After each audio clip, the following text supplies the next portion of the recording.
Negociaciones estancadas. La tercera ronda de negociaciones entre Estados Unidos e Irán en Pakistán generó una vez más resultados negativos. Fiel a su estilo artero y desleal, Estados Unidos rechaza ahora los 10 puntos acordados con Irán como base para las negociaciones. Mientras tanto, los estadounidenses despachan y despachan más y más buques de guerra a la región, evidentemente a la espera del reinicio de la guerra. Para colmo, Israel no abandonó los bombardeos sobre el Líbano desde el inicio mismo del alto el fuego.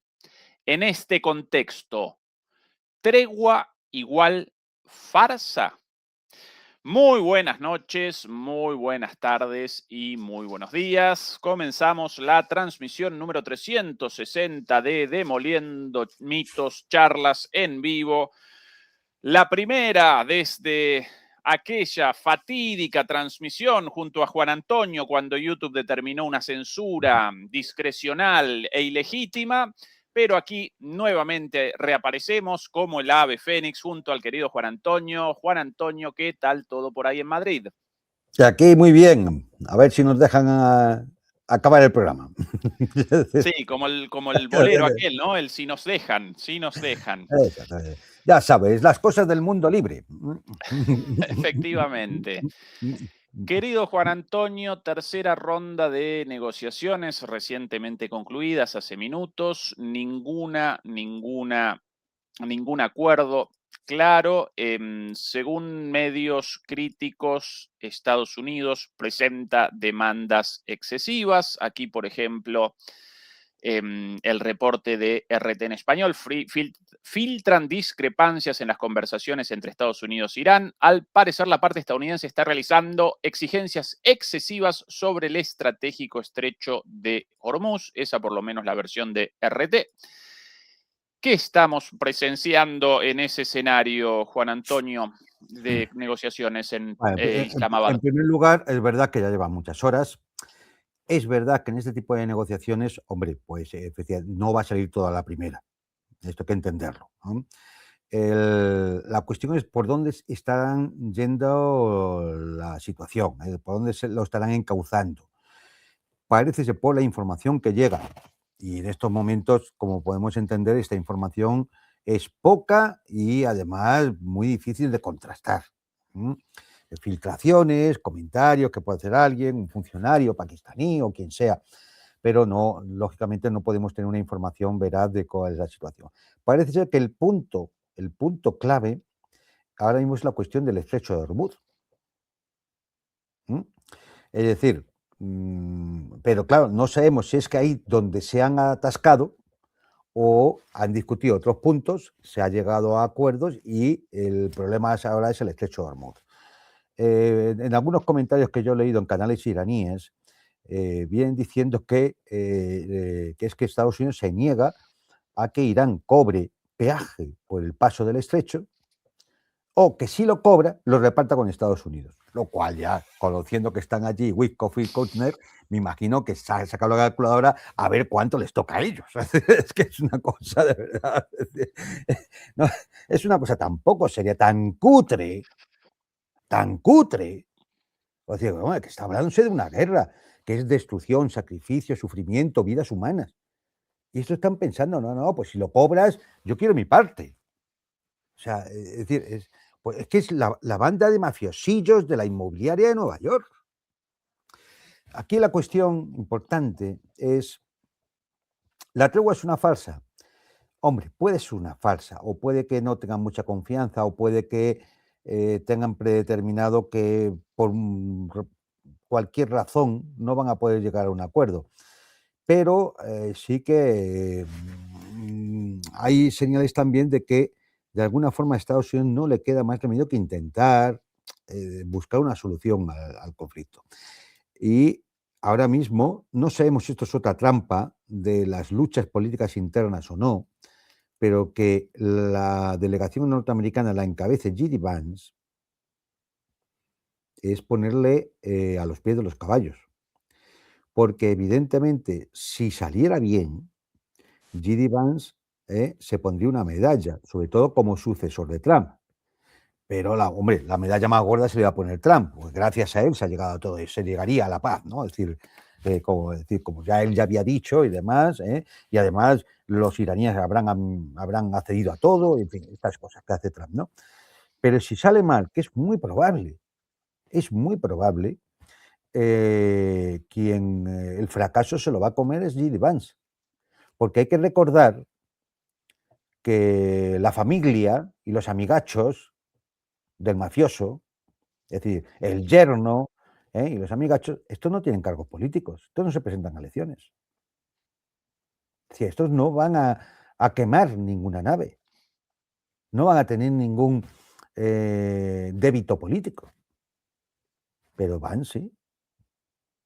Entonces, hombre, yo no sé, es decir, a mí esto me induce a pensar que de alguna forma sí tienen que tener algún interés en que esto se acabe. Y ahora haremos un análisis más en profundidad de las cuestiones, porque esto al fin y al cabo no deja de ser más que el relato de lo que está ocurriendo en estos momentos, ¿no? Ahora, es verdad que, en esa mesa de negociación, en la cual, por cierto, han sido invitadas por parte iraní China y Rusia, y han sido invitados por parte norteamericana Qatar y Arabia Saudita. Se iba a invitar también a Emiratos Árabes, Irán se ha negado en redondo y a los norteamericanos no le ha quedado más remedio que aceptar. También está Pakistán, lógicamente, porque digamos que es el mediador en este caso. Con lo cual, bueno, pues me imagino que hasta ahora no ha habido reuniones directas. Es decir, no se han visto las caras en la reunión los representantes iraníes y los norteamericanos. Es decir, todo se está haciendo por medio de intermediarios en salas separadas. A ver, esto tampoco hay que ser, posiblemente, esto de este fin de semana, yo creo que seguirá mañana, pues posiblemente, pero vamos, va a acabar de la siguiente forma: cada delegación va a volver a su país a consultas. ¿Qué va a pasar después? Pues que teniendo a Trump en la Casa Blanca puede pasar cualquier cosa. Desde que se levante con las neuronas cruzadas y entonces que diga que es que ya no va a haber más negociaciones y vamos a la guerra y demás, porque esto es inconsentible, porque Irán les está engañando, es decir, se ha burlado de ellos, en fin, estas cosas que suelta esta gente. O, bueno, pues igual dictaminan otra fecha, ¿no? Para volver a reunirse, ya habiendo estudiado cada uno las condiciones que pone. Esta es la única duda que nos queda a estas horas. Habrá que esperar 1 o 2 días a ver realmente por dónde han ido las cosas, por decir qué es lo que han hablado o acordado y qué se puede esperar. Dicho esto, vamos a ver. Aquí hemos llegado y como casi no nos dio tiempo a explicar nada en el programa anterior, porque a YouTube se le fue la luz, entonces, pues, dicho esto, podemos intentar hacer alguna aclaración y algún análisis de cómo se ha llegado aquí, ¿no? A este alto el fuego. Ezequiel, ¿te has congelado? ¿Hola? Madre mía, qué miedo.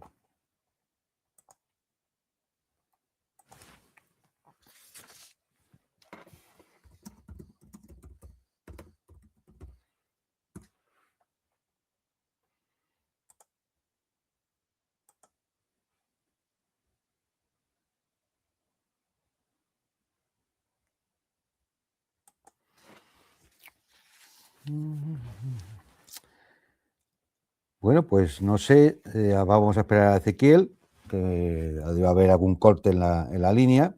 Supongo que no nos han tirado el programa hoy también. Bueno, pues como venía diciendo, esto es un proceso, hemos estado 40 días de guerra, en algunos, bueno, casi los 40 días de alta intensidad, hasta el punto de que empezaba a haber un claro agotamiento ya de los sistemas de arma, tanto defensivos como ofensivos, de la coalición Epstein. Y tras esos 40 días, los Estados Unidos, hace ya 2 semanas, empezaron a utilizar a Pakistán como intermediario para enviar mensajes de que solicitaban un alto el fuego.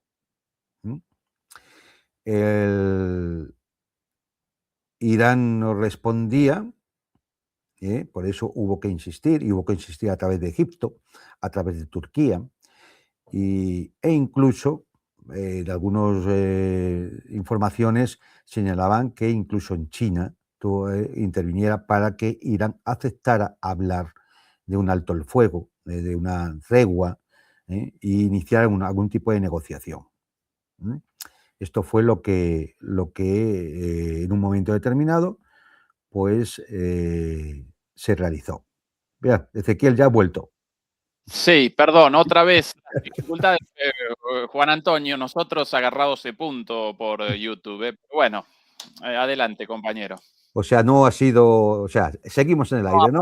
Aparentemente nosotros en el aire, sí, alguna Vale, vale. dificultad con la conexión desde acá. Vale, y entonces estaba comentando cómo se había llegado a la tregua, ¿no? A ese alto el fuego. Después de esta intermediación es a través de que lo conocerán ustedes, una propuesta de 15 puntos norteamericana, que por supuesto aquello era ridículo y fue rechazado inmediatamente por Teherán. A cambio, Teherán propuso un paquete de 10 puntos. Y ahí vino un mensaje de Trump, un tuit de esos que él realiza, en el cual venía a decir, cuando dijo que daba una tregua de 2 semanas y demás, venía a decir que Teherán les había enviado una propuesta de 10 puntos que era una base aceptable para empezar a negociar.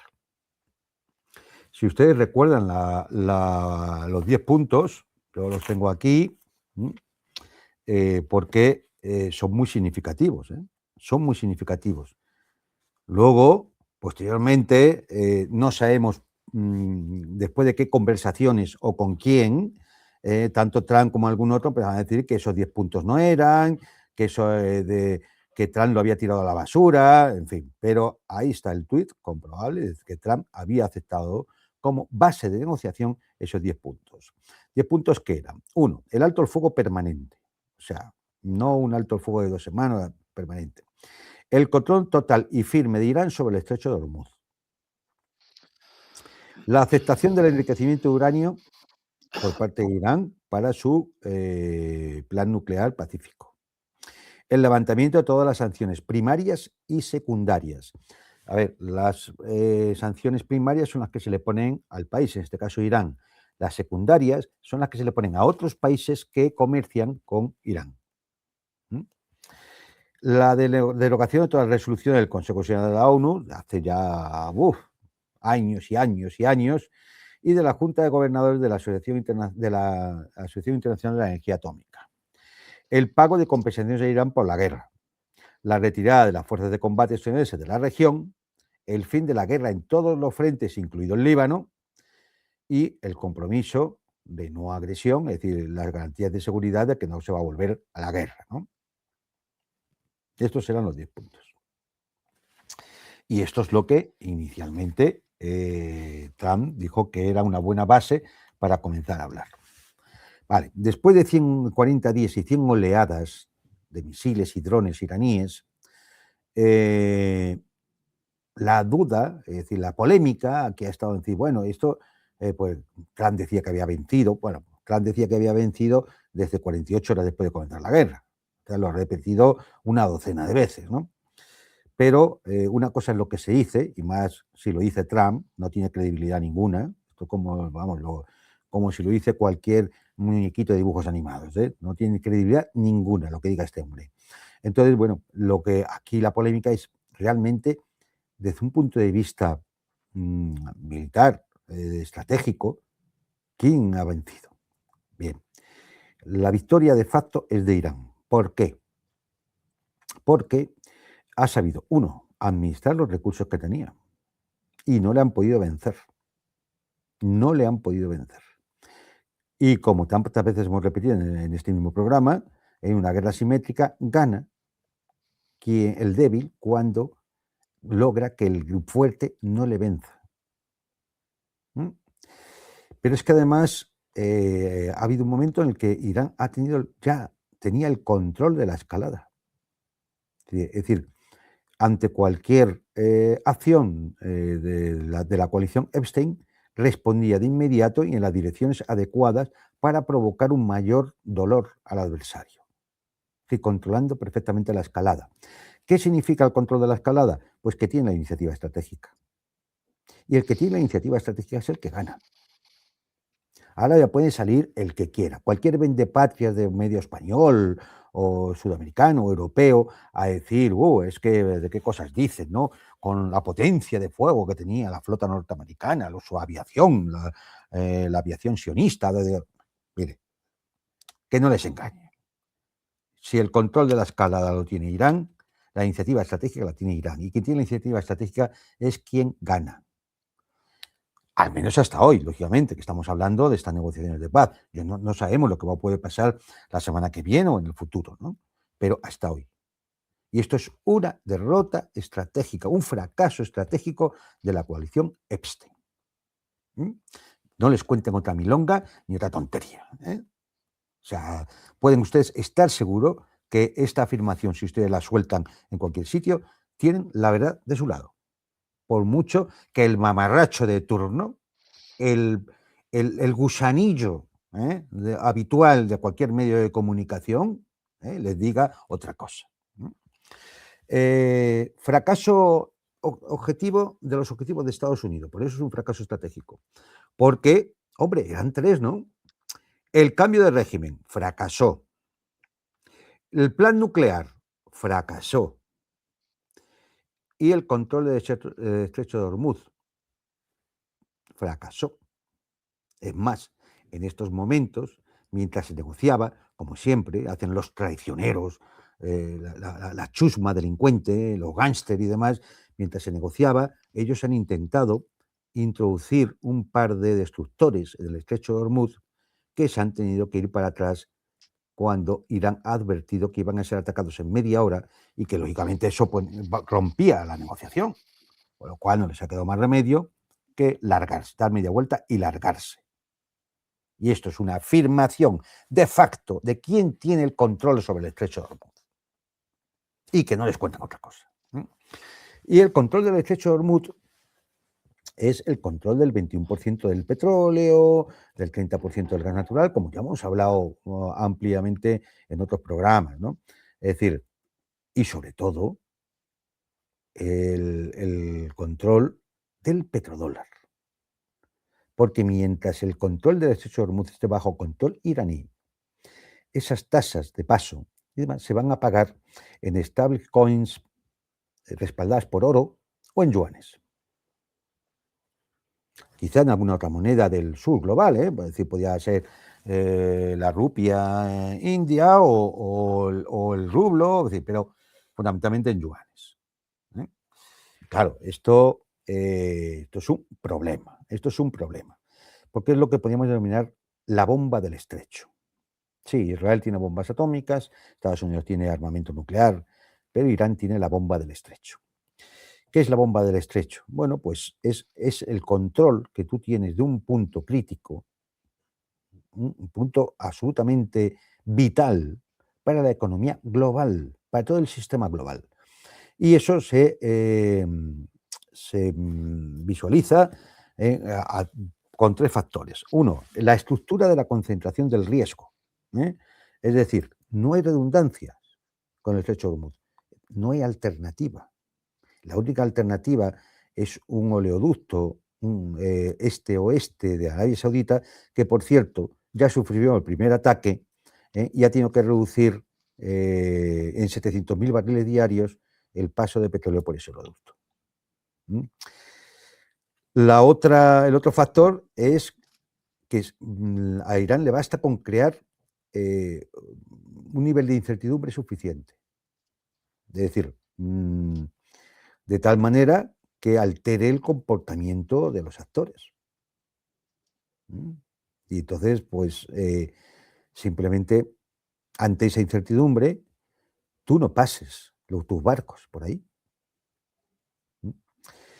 Y, en tercer lugar, el desplazamiento del coste.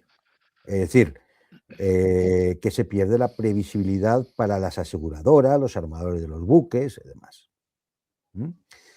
A veces es muy posible que al final sea más barato pagar 2 millones de dólares en yuanes a Irán por pasar el estrecho de Hormuz que pagar una inmensa póliza de seguros, o que el armador te diga que para llevarte ese petróleo te va a elevar el precio una burrada porque la seguridad no está asegurada, valga la redundancia. Entonces, bueno, pues decir, y esto, hombre, uno puede a veces, como en todo análisis serio, no lo que suele hacer la gusanera, a lo mejor hay que antecedentes históricos, y los hay, los hay. En 1956 hubo una crisis en el canal de Suez, porque Egipto pretendía nacionalizar el canal. Y entonces las potencias colonialistas europeas, Francia, Gran Bretaña, ¿quién más estaba? No recuerdo si Francia, Gran Bretaña, no recuerdo si Alemania, es decir, bueno, pues intervinieron y, bueno, Israel. Israel, naturalmente, también, claro. Intervinieron contra Egipto, iniciaron una guerra contra Egipto por el control del canal de Suez. La guerra fracasó, entre otras cosas, porque Estados Unidos en aquel momento todavía no estaba dominado por los lobbies sionistas y actuó como potencia neutral y que decía, no, esto no se puede consentir. Y reconoció efectivamente que Egipto tenía derecho a nacionalizar el canal y cobrar la tasa que considerara. Esto fue una derrota en toda la línea de las potencias colonialistas europeas y a Israel. ¿Y qué significó eso? Pues la nacionalización del canal de Suez, que hoy sigue en manos del Estado egipcio. Todo esto con Nasser, ¿verdad, Juan Antonio? Efectivamente, algo así perfectamente, es un antecedente histórico de lo que podría ocurrir ahora con el canal, con el estrecho de Hormuz, donde perfectamente puede ser nacionalizado en la parte correspondiente a cada uno de los dos actores que lo dominan, Omán e Irán. Y estarían perfectamente legitimados. Es decir, que hay hasta antecedentes históricos de los cuales se podía tirar. Lo cierto es que tenemos eso, es decir, una situación en la cual ha habido una victoria de facto por parte de Irán, y aquí podemos establecer puntos para analizarlo. O sea, hay 7 puntos de la derrota, y que lo dicho muy rápidamente, para no extendernos mucho, ¿no? 1, la unidad del eje de la resistencia. Aquí se abrieron muchos frentes, desde Yemen al Líbano, Irak, hasta en Siria. Las poblaciones de Bahrein. La ayuda internacional que llegaba, tanto oficial como de las masas populares, desde Pakistán, desde India, desde Afganistán, desde de los países del Asia Central. 2, el cierre del estrecho de Hormuz, que ya hemos citado. 3, la amenaza a todos los países, a todas las petromonarquías del Golfo. 4, cómo Irán ha llevado a Estados Unidos a una impotencia histórica de no poder continuar la guerra porque se le acababa la posibilidad de continuarla, salvo que debilitara de forma muy significativa otros frentes, otras zonas del mundo donde también es necesaria su presencia. Mar de China, Mar del Japón, en el este de Europa, escuchen cómo protestaba Zelensky, ¿no? El fracaso de los objetivos de Estados Unidos y de Israel, lo hemos dicho, tanto un fracaso estratégico como también la fractura interna que ha provocado. La fractura interna que ha provocado dentro de Estados Unidos, donde las encuestas pues ya hunden a Donald Trump por debajo del 26%. Y además, como sexto factor, el aislamiento internacional de Estados Unidos, bueno, el de Israel ya estaba, el de Estados Unidos, aunque parezca mentira, tanto por las protestas internas como por las contradicciones, las contradicciones con sus aliados, la OTAN. Hemos visto que ha tenido que haber hasta una reunión con Mark Rutte, ¿no? Y por último, la eficiencia tecnológica de Irán, en lo que podríamos denominar guerra de desgaste barata. Esto no es tontería y le voy a dedicar un minuto, porque creo que merece la pena. Irán ha aplicado una cosa que se llama ecuación de desgaste. ¿Qué es la ecuación de desgaste? Bueno, pues uno, no entrar en el engaño de fragmentar los frentes. Es decir, como si fueran cosas distintas lo que ocurría en el Líbano o en Irak o en Yemen o en Irán. Es decir, no, todo obedece al mismo conflicto. Y por lo tanto, en todos los sitios se va a actuar bajo la misma estrategia. Esta ecuación de desgaste tiene tres factores. Uno, la asimetría central. ¿Qué es eso? Bueno, pues significa que frente a cualquier ataque de bajo coste, como el de un dron iraní de $7.000, la respuesta del enemigo es de alto coste, con un mínimo de 2 misiles que pueden costar 8 a 16 o 18 millones de dólares. Hagan ustedes cuentas. El problema de fondo de esta asimetría, pues que establece una diferencia estructural que es insostenible en el tiempo.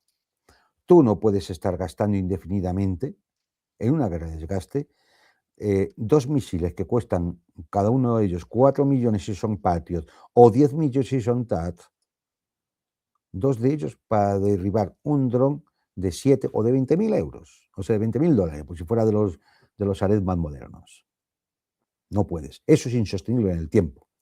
Y además, eso nos dice, nos identifica un problema de fondo de todo el sistema defensivo norteamericano y la doctrina militar occidental en el fondo, en general, que son programas de largo ciclo, es decir, sistemas de armas que tienen que durar mucho tiempo porque llevan mucho tiempo de diseño, de desarrollo y luego de implementación, de altísimo coste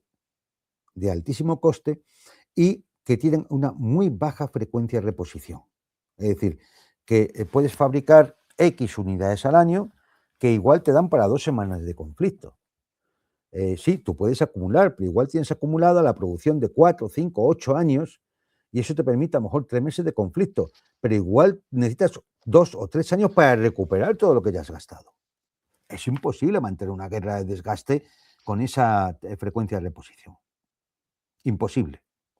Entonces, claro, esto es un problema grave, pero además un problema estructural que no puede resolverse simplemente porque el del Pentágono ahora diga, pues vamos a hacer otra cosa. Es decir, eso se tardaría años. Y por último, entender en esta ecuación de desgaste que la superioridad ya no se puede medir en capacidad destructiva, que indudablemente la aviación norteamericana e israelita la tienen. Inmensa capacidad destructiva. De hecho, es lo único que se les da bien. Sino, como digo, no se mide en capacidad destructiva, sino en términos de sostenibilidad del esfuerzo. Si Irán era capaz de sostener el esfuerzo, y esto lo dijimos el primer día que empezó el conflicto, si era capaz de resistir, podía ganar. Y eso es lo que ha pasado simplemente aplicando esa ecuación de desgaste que hemos puesto aquí entre factores. Juan Antonio, una pregunta cortita sobre la cuestión de los 10 puntos, porque recién presentabas una de las versiones vistas por ahí, pero también recorría los medios una versión en la cual el punto 10 presentaba directamente la salida de los Estados Unidos de las bases militares de la región. En tu opinión, la situación actual podría determinar una salida de este tipo o cometería una exageración Irán si presentase esa condición como una de las condiciones necesarias para la negociación del fin de la guerra? Hombre, yo creo que esa es a ver, como condición es una condición que quizás no tenga por qué ser necesaria. Es decir, tú puedes determinar que de ahí salgan las fuerzas de combate ¿m? Y que pueden ser bases logísticas simplemente. Tú lo puedes determinar así, porque pueden decir que el ejército norteamericano necesita para la logística de su flota, que está en el Índico, que es la quinta flota, que necesita un puerto, que es el de Bahrein. Pero una cosa es que tú tengas una base logística y otra cosa es que tú tengas 50.000 efectivos allí repartidos con un tercio de toda la aviación norteamericana y casi la mitad de la flota. O al revés, un tercio de la flota y casi el 50% de la aviación. Y de algunos sistemas aéreos, como los aviones de repostaje aéreo, más de la mitad de los operativos. Entonces, es decir, todo eso, por eso digo que las negociaciones pueden ser largas, porque, son muchos aspectos a los que atender, ¿no? Pero evidentemente, claro, la postura de Irán es que, la postura de Irán y de algunos de los países del Golfo, si lo piensan bien, es que si no están las bases, en el Golfo Pérsico no hay problema. Lo habrá con Israel, pero está al norte, más allá, está ya, es costa del Mediterráneo. En el Golfo Pérsico dejaría de haber problema. Y sin la presencia de esos aviones norteamericanos de repostaje, los aviones israelíes no pueden llegar a Irán. Ahora, Juan Antonio, sin esas bases también desaparecería el principal apoyo de las monarquías las monarquías árabes frente a sus propias poblaciones también. Pues sí, pero es que esas, claro, pero es que cuando hablamos de fracaso estratégico, no es simplemente por el hecho de que Estados Unidos no haya conseguido cambiar el régimen de la Revolución Islámica. No, es un fracaso estratégico desde el punto de vista geopolítico. Es decir, que ahora mismo tu posición en una región del mundo crítica desde el punto de vista geopolítico, es una zona del mundo que da 5 mares, Pentalasia, lo hemos comentado alguna vez. Es una zona del mundo que tiene unas fuentes de energía, de materia prima, importantísimas para el sistema global. Es decir, con lo cual no estamos hablando no sé, cómo decir, de cualquier sitio que Afganistán, porque los pobres afganos no tenían nada. No tenían nada, ¿no? Pero aquí no. Aquí esto es un punto crítico. Es un punto crítico para el bloque anglosionista y es un punto crítico para las potencias emergentes euroasiáticas. Irán es una parte del triángulo Primakov. Rusia, China, Irán. Es decir, el eje sobre el que se intenta construir una potencia euroasiática, ¿no? Entonces, es decir, claro que es un fracaso, por eso hablamos de fracaso estratégico. Es decir, y de hecho, bueno, es decir, vamos a ver, cuando decimos Estados Unidos ha perdido el control de la escalada, es decir, esto es una escenificación del final del momento unipolar. No que no ya hubiera ocurrido, es decir, el momento unipolar de hegemonía absoluta norteamericana ya había ocurrido años antes. Por decir una fecha, el 22 de febrero del 24 de febrero de 2022, cuando Putin le pega la patada al tablero y entra en Ucrania. Es decir, claramente ahí se ve, ¿no? Pero de alguna forma ahora la escenificación es mucho mayor. Y claro, esto significa que cualquier retroceso del mundo unipolar es un avance del mundo multipolar.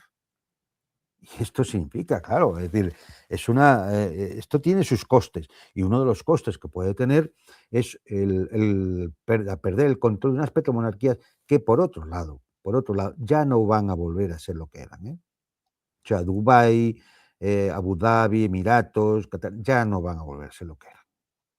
Porque gran parte del atractivo que tenían se ha quemado ahora con los misiles. Es decir, ¿qué inversor va a ir allí a hacer un hotel de 200 plantas, ahí en medio casi del mar, para que vayan grandes millonarios y demás, en una zona que no sabes qué va a ser de ella en el futuro? ¿Quién va a invertir esa 1.000 millonada? Nadie. Al igual, qué bancos, qué grandes. Fíjate, las tecnológicas que se habían instalado allí, están todas, ahora mismo están en el ojo de los misiles iraníes. De hecho, Amazon ya lo ha sufrido, Oracle lo ha sufrido.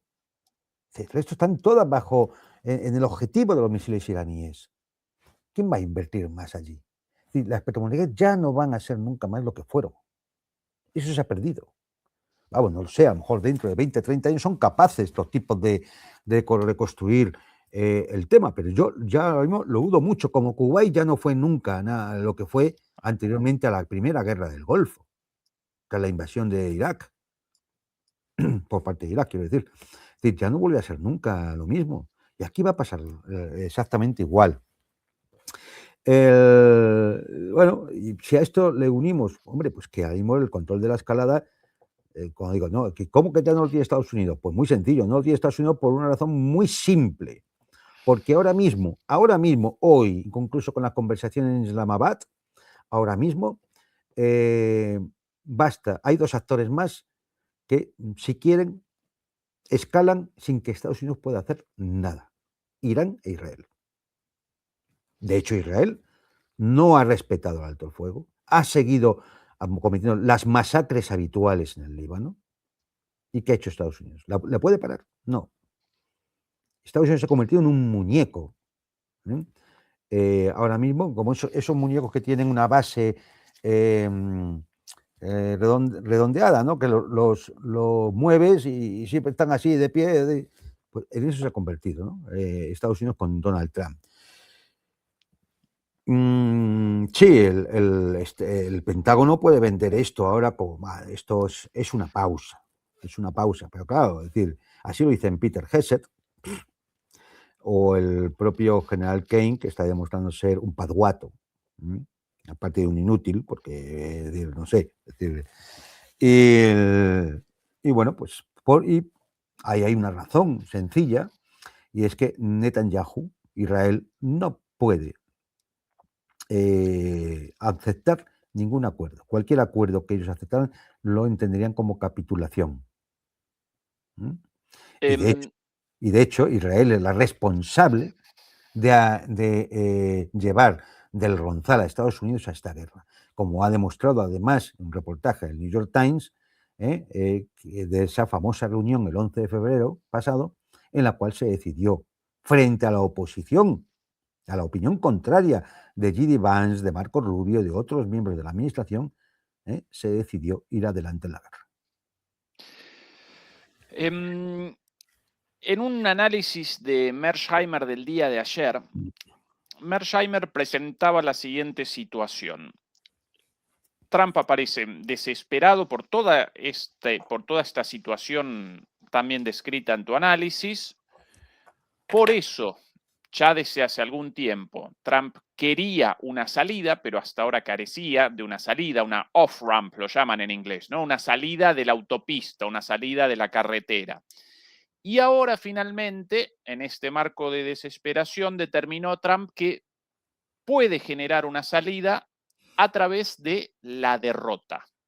Una derrota vendida, lógicamente, a los Claro, Estados como Unidos victoria. como una victoria, pero la aceptación de todos los puntos, o por lo menos prácticamente todos los puntos de Irán, generaría una posibilidad de salida para Estados Unidos en una situación en la cual carecía hasta el momento de salidas y aparecía desesperado por precisamente la iniciativa estratégica de Irán. Ahora bien, este análisis de Mearsheimer responde a una premisa, la idea de que más allá de que esto lo pueden presentar como una victoria, Estados Unidos a fin de cuentas va a convalidar una derrota estratégica en la región. Y dicho todo esto, Juan Antonio, para vos, Estados Unidos podría realmente realizar la aceptación de una derrota estratégica en esta región tan importante, incluida tal vez la salida de las bases militares, al menos del personal militar, o no puede, en la lógica misma del imperio estadounidense, no puede abandonar esto sin una capitulación absoluta, total y una aceptación de la multilateralidad como nuevo orden mundial. A ver, la multilateralidad ya no lo va a poder evitar. Es un proceso histórico que tardará más o menos y se irán dando episodios, pero eso ya no lo va a poder evitar. Ya no va a poder evitar que China vaya a la Luna. Y además cree una base con Rusia allí. Es que eso no lo va a poder evitar. Entonces, el tema es, ¿puede realizar una retirada estratégica? Y venderlo como victoria, por supuesto. Es decir, el imperio no va a decir, hemos perdido. No, es decir, ¿Puede realizar una retirada estratégica? Bueno, esto solo obedece a un cálculo. Si continuar va a ser más costoso, geopolíticamente hablando, económicamente, políticamente, de política interna, económicamente, va a ser más costoso que una retirada estratégica, la razón diría, vamos a realizar esa retirada estratégica. Es más, el dolor vamos a taparlo inmediatamente con algún éxito puntual. Por ejemplo, Groenlandia. Claro que lo pueden realizar. Es que vamos a ver, porque no, tampoco puede evitar lo que está ocurriendo. Es que hemos llegado a un punto en el que Irán no es que solo resista, es que ha definido las condiciones de negociación. Es que yo no sé cómo hay gente que no se da cuenta de esto. Ha definido las condiciones de la negociación. Se va a negociar lo que dicen los puntos iraníes. Se llegará a un acuerdo o no, pero se negocia sobre eso. Los otros intentarán, Didi Vance y los que le acompañan intentarán meter otras cosas, ¿no? De hecho, está saliendo en los comentarios, ¿no? Que dicen, no, están intentando meter condiciones inasumibles. Pues claro, ellos intentan meter, porque, pero los iraníes van con los 10 puntos y no se van a mover los 10 puntos. Entonces, define las condiciones de negociación. El gran problema de aceptar, bueno, hacemos una retirada estratégica, ya vendrán tiempos mejores.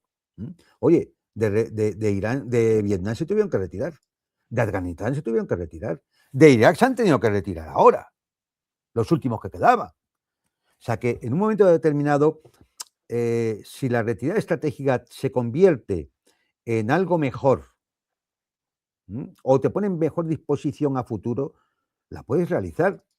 Claro que sí. ¿Cuántas veces en el arte operacional militar se estudia tanto la ofensiva como la defensiva? Y a veces una retirada estratégica te garantiza victorias futuras. O sea, que no, claro que puede realizarlo. Aquí el problema, ¿cuál es? Que para eso, en Estados Unidos tiene que lograr separarse de los intereses de la política exterior de la entidad sionista, de la política exterior de Israel. Ese es el tema. Si Estados Unidos es capaz de decirle a Israel, no vamos a seguir por este camino, puede realizar esa retirada estratégica. Y lo podrá vender como amor a la paz, como además hemos conseguido esto y lo otro, etcétera, etcétera. Bueno, lo vendan como quieran. Pero para eso, claro, tiene que meter en cintura a Netanyahu y su cuadrilla. Eso van a ser capaces de hacerlo. Ese es el gran problema. El problema de Estados Unidos es que Israel le lleva a la guerra e Israel no le deja salirse de la guerra. O sea, está entrampado ahí. Lo entrampado además tiene doble sentido aquí. Se han quedado entallados. Fíjate que, bueno, aquí hay papeles muy curiosos. Por ejemplo, veráis, que cosas que merece la pena fijarse, ¿no? ¿Quiénes son los mediadores? Los mediadores han sido fundamentalmente Pakistán. Pero claro, Pakistán es el mediador único en la zona. ¿Por qué? Porque es una potencia nuclear, es miembro de la alianza cuatripartita con Egipto, con Turquía y con Arabia Saudita, es decir, las potencias suníes. Además, tiene excelentes relaciones con Irán y es un aliado estratégico de China también en estos momentos. Con lo cual, digamos, en Pakistán se cruzan todos los factores que le permiten ser mediador único ahora mismo. Pakistán puede salir reforzado de esta, también si se llega a un acuerdo. O sea, ojo, Pakistán sí es verdad que tiene compromisos, por ejemplo, con Arabia Saudita, que, hombre, a Irán le fastidia esos compromisos. Pero también hay compromiso con Turquía, que en estos momentos acaba de tener un enfrentamiento diplomático brutal, Erdogan y los ministros turcos, con Israel. Porque Turquía ya ha sido señalada por Netanyahu como el siguiente en la lista. Y Turquía además es miembro de la OTAN. Es decir, el embrollo para Estados Unidos es descomunal. Descomunal. Y lo que más les convendría, y es lo que tiene que haber hecho el segundo día que lo dijimos aquí, lo mejor que puede hacer es declarar la victoria e irse. Ahora está en peor posición que hace 40 días. Y si sigue así, dentro de 2 meses, bueno, digo dentro de meses, dentro de 6 semanas, estará en peor disposición porque además habremos llegado a un punto de crisis sistémica por solapamiento del resto de las crisis, por el cierre del estrecho de Hormuz, del estrecho de Bab el-Mandeb y de todo lo que va a generar eso. Con lo cual va a ser peor todavía.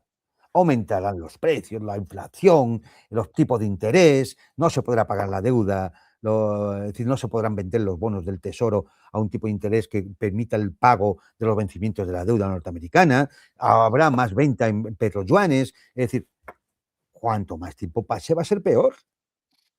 Luego, racionalmente, uno diría, a ver, es el momento de la retirada estratégica. ¿Mm?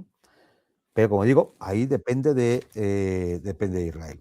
Y claro, colateralmente a lo de Israel, volvemos a cuáles fueron las razones últimas que arrastraron a Trump a decidir aquel 11 de febrero que íbamos a la guerra. Curiosamente, ha vuelto a saltar el tema Epstein a la palestra. No se sabe cómo ni por qué, no se sabe si es que la señorita se levantó ese día y no se vio bien al espejo o algo así, que Melania Trump decidió hacer una rueda o unas declaraciones, es más, diciendo, justificándose que ella nunca tuvo nada que ver con Epstein. Es el típico caso de excusatio non petita, accusatio manifesta. Y nadie te ha pedido que te excuses, te estás acusando tú sola. Y esto puede ser a dos motivos. Simplemente dos motivos. Uno, que alguno ha apuntado, pero que a mí me parece un poco retorcido, es que esto sea para distraer la atención de la derrota de Irán, en el Golfo Pérsico. Pero claro, es intentar tapar el fuego con más gasolina. Volver a sacar el tema de este no por dónde puede llegar.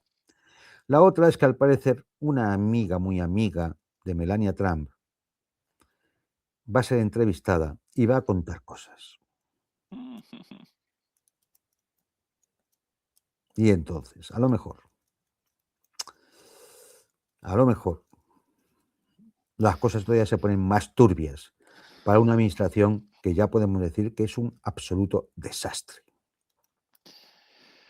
Por aquí, Juan Antonio, palabras de Trump hace minutos en línea con nuestro análisis en cuanto a que cualquiera el resultado de esto, él lo va a presentar como una victoria. Estas sus palabras textuales: ganamos, pase lo que pase, ganamos. Claro, pues ya está. Hemos derrotado por completo a ese país, así que veamos qué pasa. Quizás lleguen a un acuerdo, quizás no, no importa. Desde el punto de vista de Estados Unidos, ganamos. Pues ya está. Pues coge las maletas, te vas y punto. Y todos contentos. Y si además ya de paso, como ha dicho, te llevan las bases americanas de España, oye, pues mejor todavía. Vamos, yo brindo a tu salud. Si te llevan las bases, vamos. Pase lo que pase. Pase lo que pase, hemos ganado.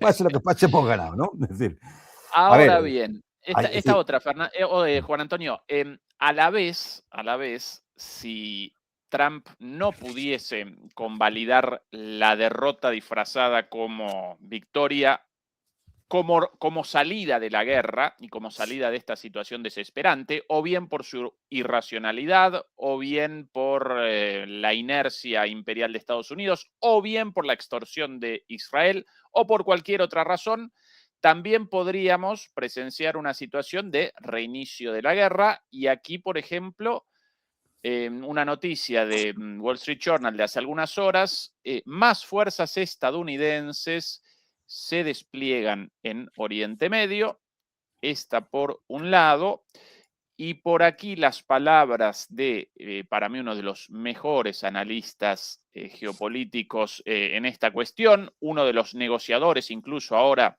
del lado de Irán, el profesor Maragui. Marandi, con las siguientes declaraciones, perdón, hace minutos. Irán está totalmente preparado para regresar a Teherán sin llegar a un acuerdo. Las negociaciones tienen como objetivo demostrar a la comunidad internacional y a los pueblos de la región que Irán dio una oportunidad para la distensión. Si Estados Unidos y Trump ignoran los derechos de Irán y los derechos de Palestina, el Líbano y el eje de la resistencia, nos prepararemos para la guerra una vez más. Una cosa que sorprendió a la parte iraní fue que el primer ministro del Líbano busque conversaciones de normalización con Israel en lugar de detener los ataques contra el Líbano, un comportamiento totalmente irresponsable. Bueno, esta es una cuestión lateral. Y por último, Marandi, como ganamos la guerra, regresaremos a Teherán. Con lo cual, del lado iraní también predisposición con Claro, toda la lógica a la continuidad. claro, pero es que vamos a ver, repito, Irán está definiendo las condiciones de negociación. Eso es lo que marca la iniciativa estratégica y por lo tanto la victoria. Es que el que no entienda esto o es un absoluto ignorante en el tema o tiene mala intención, claro, es decir, está a sueldo, no sabemos si monetario de otro tipo, a sueldo de los anglosionistas. No hay más.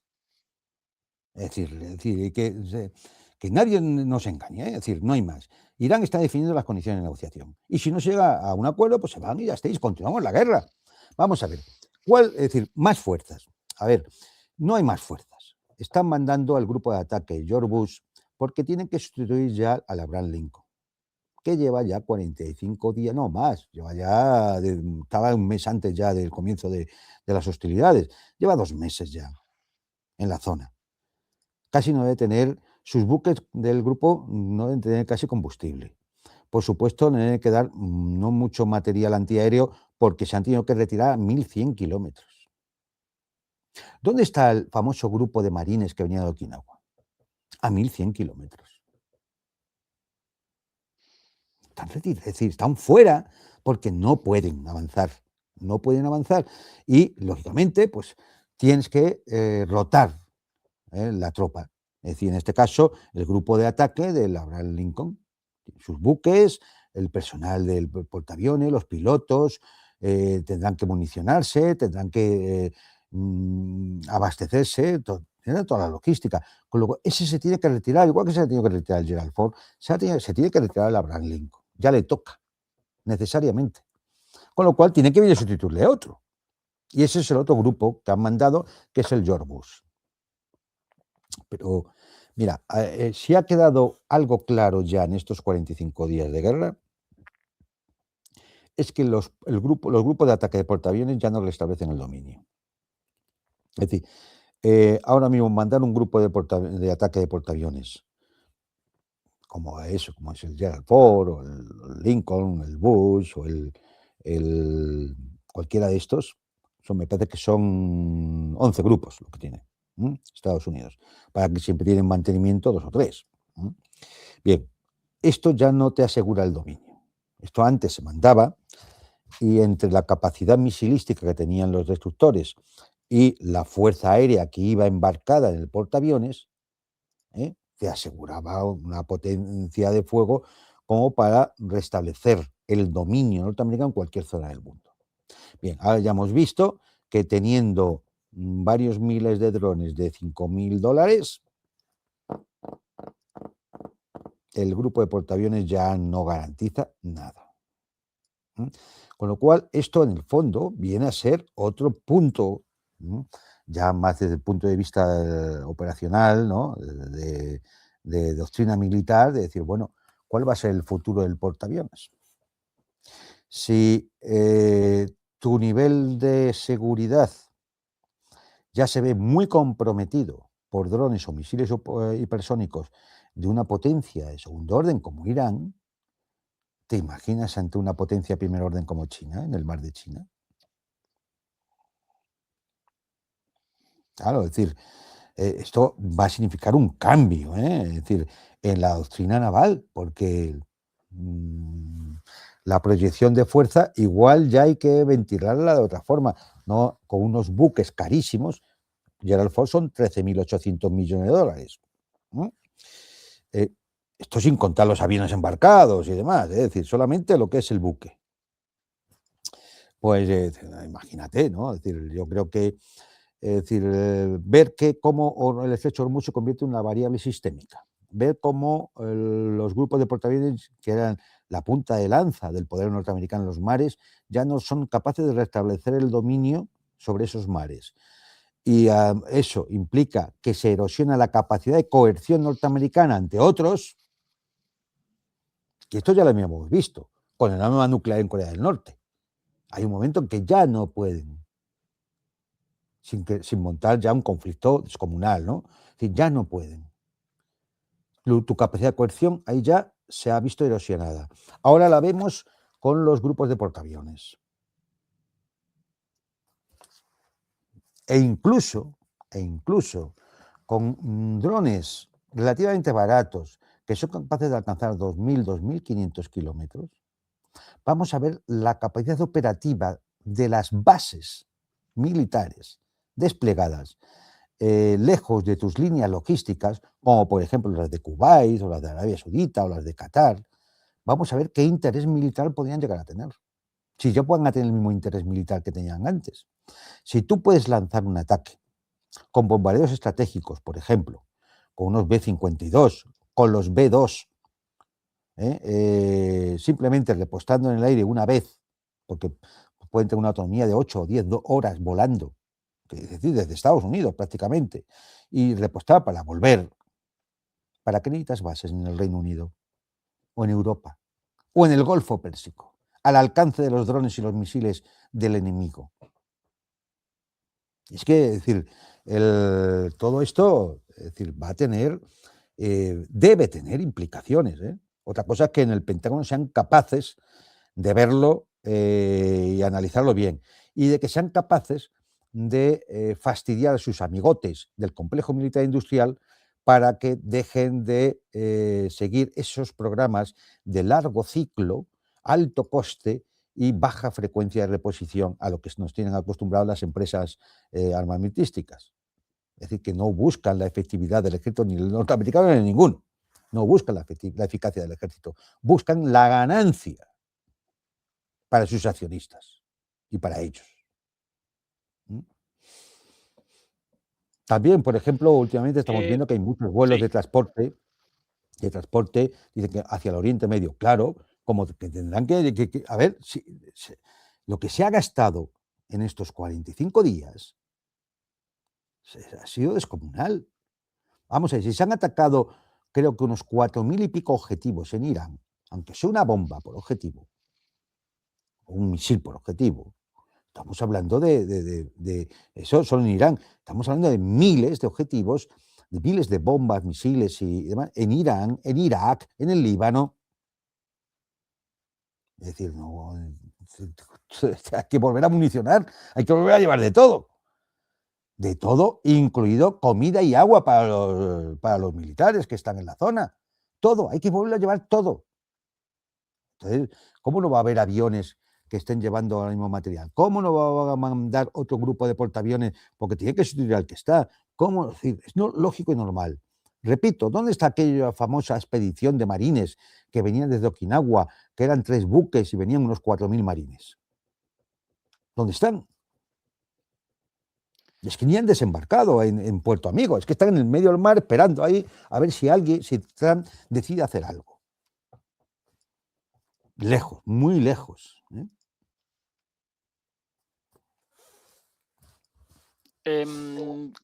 Cortitas, Juan Antonio. Por aquí, imágenes de la visita de Cheng Li-wun, Cheng Li-wun, perdón, Cheng Li-wun,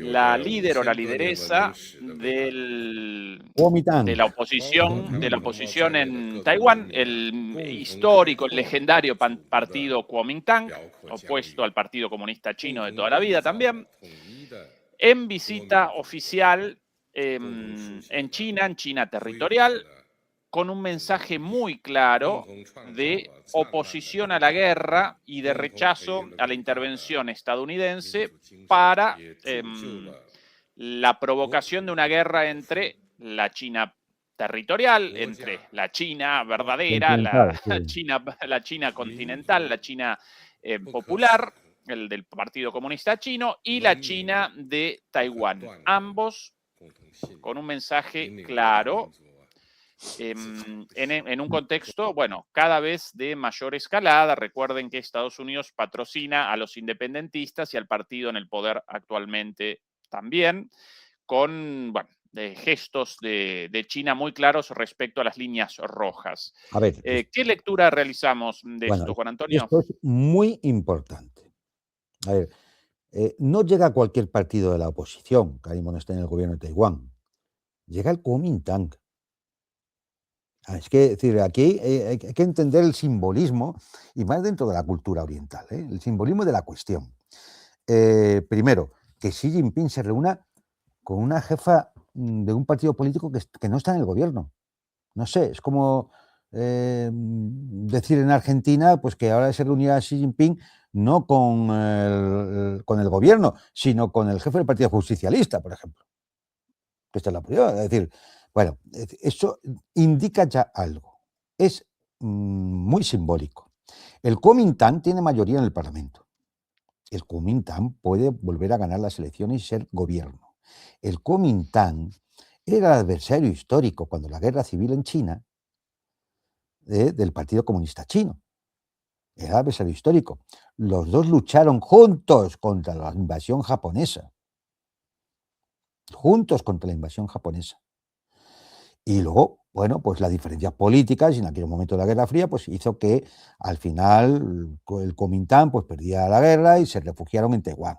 Y de ahí viene el tema de Taiwán. Pero si juntos lucharon contra la invasión japonesa, juntos pueden ahora perfectamente enfocar un futuro fuera de la influencia norteamericana. Y eso es lo que teme Estados Unidos. Lo que hay en el poder en Taiwán ahora mismo es un partido liberal democrático típico, alineado totalmente con la política norteamericana. Es un partido títere, vamos a decirlo claramente. El Kuomintang ha sido el Partido Nacionalista Chino de toda la vida. El que reclama para Taiwán el nombre de China. Claro, es decir, cuando alguno dice, no, Taiwán, no, para el Kuomintang, China, la verdad, China era Taiwán. Nunca renunciaron al nombre de China, nunca pensaron ni en independencia ni nada, nunca renunciaron a ser China. Y ahora, con el horizonte que se ve al final de construcción euroasiática, de mundo multipolar, etcétera, etcétera, y de ver lo que se ha visto ya también hasta los taiwaneses, que en un momento determinado Estados Unidos no va a ser capaz de mantener el status quo, igual alguno piensa que ha llegado el momento de ir buscando una salida negociada, una solución, y la reunificación de China.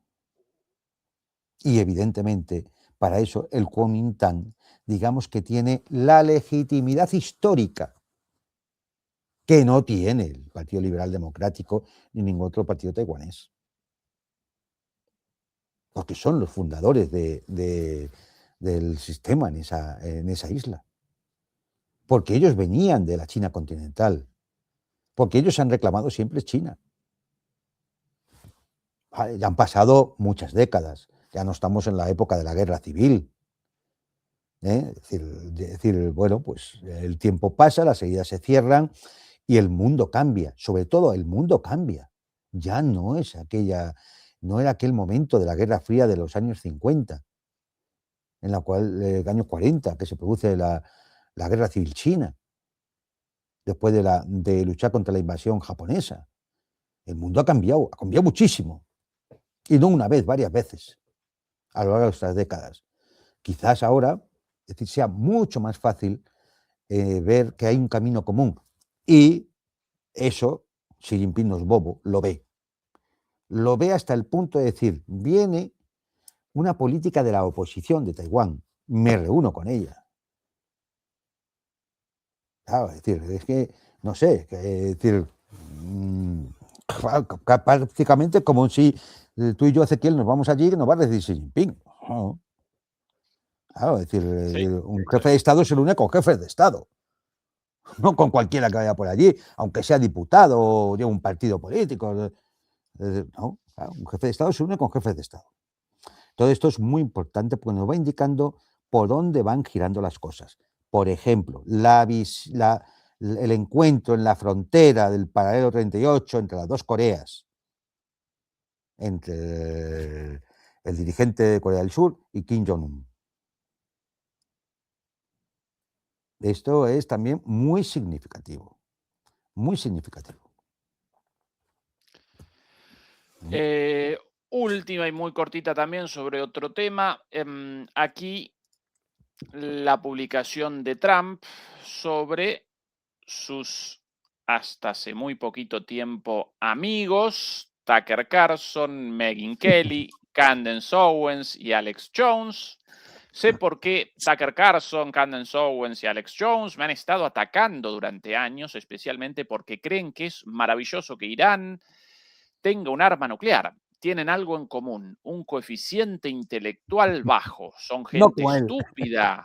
Lo saben, sus familias lo saben y todo el mundo lo sabe. Miren su pasado, miren su historial.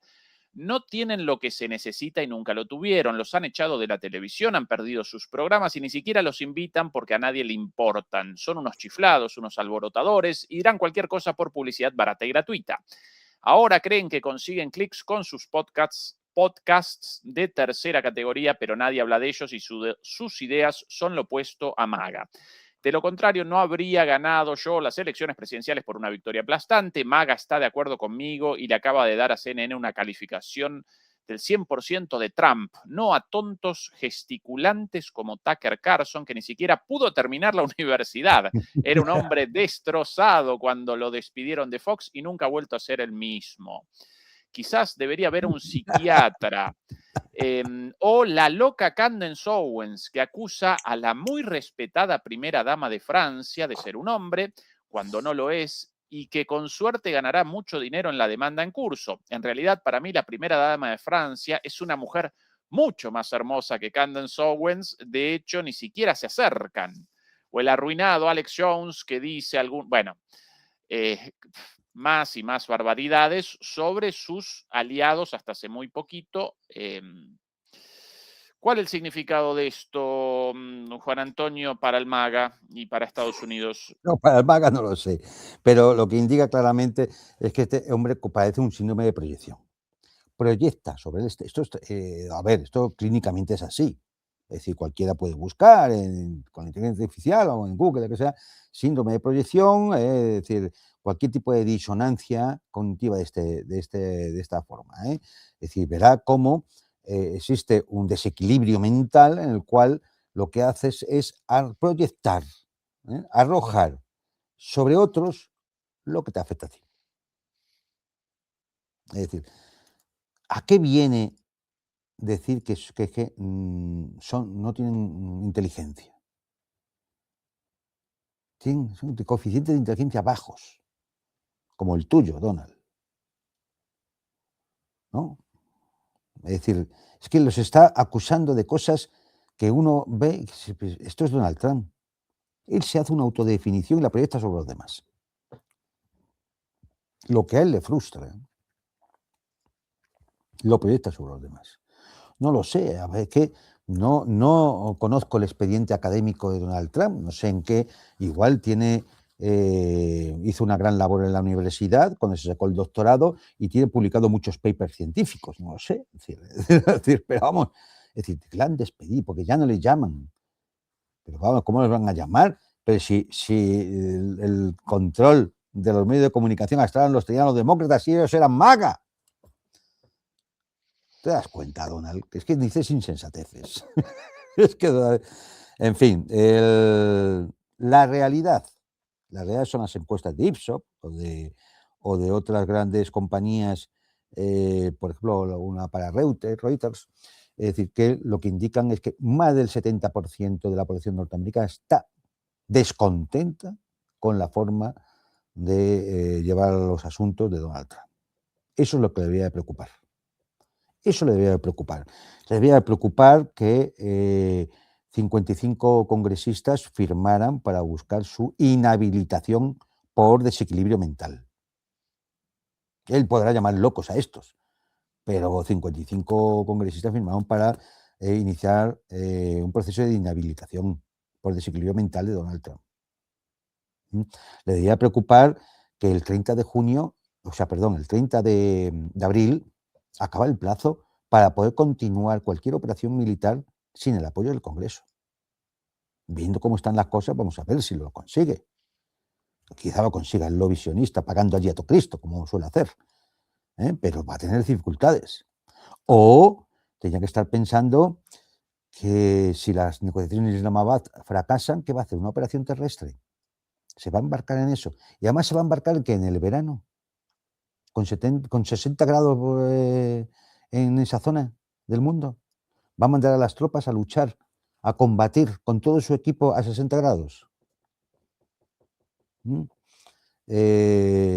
el deterioro que eso produce en el equipo, en los sistemas de los sistemas electrónicos de las armas, etcétera, etcétera. No sé, se va a embarcar en eso. Y todo para, en medio de un campeonato mundial de fútbol que se celebra en Estados Unidos y a 2 meses de unas elecciones de medio término allí, cuando acaben en agosto o septiembre, en 2 meses tengo unas elecciones. ¿Va a seguir ese camino? Yo creo que, vamos, es decir, solo falta que además salga Melania, la amiga de Melania, y cuente más cosas, ¿no? Es decir, es que yo, sinceramente, todo me pareció, todo lo que este hombre ha hecho muchas cosas disparatadas. Pero ya la guerra de los 12 días. Y esto ha sido un disparate ya mayúsculo que indica que efectivamente este hombre no está capacitado para poder continuar siendo presidente de los Estados Unidos y llevar el maletín nuclear con los códigos a su lado, porque es un peligro. Esta es la realidad, es un peligro. Bien. Juan Antonio, querido, como siempre, un placer. Simplemente quería recordar que mañana, como todos los domingos, realizamos la charla dominical junto a Fernando Moragón y la semana próxima nuestra programación habitual. Al menos por el momento aún aparecemos al aire, aparecemos en directo, con lo cual, Juan Antonio, un éxito nuestra transmisión de hoy, a diferencia de la última vez. Así que Yo, muchas si gracias a me todo el mundo permites, por además, oye, habernos... pues si me permites, además, me Sí, gustaría adelante, Juan Antonio, aconsejar lo un que quieras. artículo. Ya sabes que yo Sí. participo en un think tank que es Sovereignty, Soberanía. Luego, si eso pones Ya el lo enlace, presentamos, lo sí, presentamos le pones ya el mismo, Juan enlace Antonio. luego.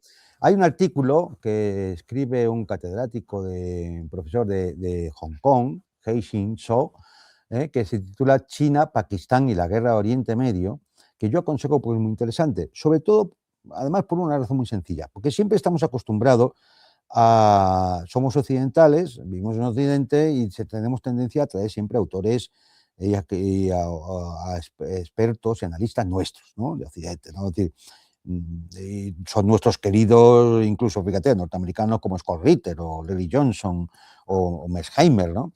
Es decir, los europeos. Conviene también de vez en cuando leer a alguno de estos autores que son de zonas no occidentales, porque nos ayudan a ver la visión desde otros puntos de vista. En el think tank Soberanía, pues somos 85 analistas los que estamos ahí de 25 países. Y uno de ellos es este escritor, este profesor chino, que, como digo, tiene ese artículo, os repito si queréis el título, China, Pakistán y la guerra de Oriente Medio. Pero vamos, si queréis luego El enlace el siempre enlace del en artículo te lo esto paso. en español. Eso. Sí, está en idioma Bueno, español también, y ¿eh? quien quiera una visita a la página, el enlace ya incluido en la descripción, como siempre. Eso ya en la descripción de este video. quien quiera una visita a la página para recorrerla. Y el último artículo, si nos acompaña la suerte, posiblemente aquí, opinión de un experto. Sí, ahí está. Aquí, Ahí en uno de veréis que pone estos. China, Pakistán y la guerra Medio Oriente. Ese es. China, Pakistán y la guerra este de Oriente aquí. Medio. Muy interesante. Yo creo que, pues ya digo, no porque vayáis a lo mejor a encontrar cosas muy distintas a las que podemos hablar aquí, pero lo dice alguien de cierta cultura y es muy interesante. Yo creo que y así además, oye, todos leemos un poco, es decir, que siempre nos escuchamos y, hombre, luego en la tranquilidad de casa, pues a lo mejor también conviene leer, ¿no? Y sobre todo Efectivamente. el papel de Pakistán, que como decía antes, ahora mismo se ha convertido en un mediador único, es decir, de forma sorprendente, por otro lado. Esta semana, además, nuevas emisiones en nuestro canal en Patreon, donde presentamos lo que no podemos presentar aquí. La última de ellas, las 2 emisiones, con una reacción a un capítulo de Star Trek junto a Fernando Moragón. Una reacción, Juan Antonio, muy positiva de todo el mundo, un capítulo de una serie de ciencia ficción, pero enmascarando de alguna manera un debate filosófico político muy interesante. Así que, bueno, en algún momento, Juan Antonio, podrías participar ahí con alguna película también, si querés, alguna reacción interesante, Hombre, algo sí. distinto. Lo que no podemos Ya presentar aquí, lo presentamos allá. sabes que yo considero que la película de ciencia ficción que mejor ha reflejado el futuro es Blade Runner. Esa ya también hablada con Mm, Fernando para una reacción, ¿eh? sí. Podríamos una reacción a 3 bandas. Ya va, Una reacción a 3 bandas sobre Blade Runner, ¿eh? Sí, sí, sí, sí, un señor. clásico, un clásico. Querido Juan Antonio, mil gracias por habernos acompañado, demoledores y demoledoras. Nosotros mañana con Fernando Moragón, a Beatriz Pulido y al resto de las moderadoras, como siempre, muchas gracias por el apoyo. Y dicho esto, hasta mañana. Chau, chau. Venga, un saludo.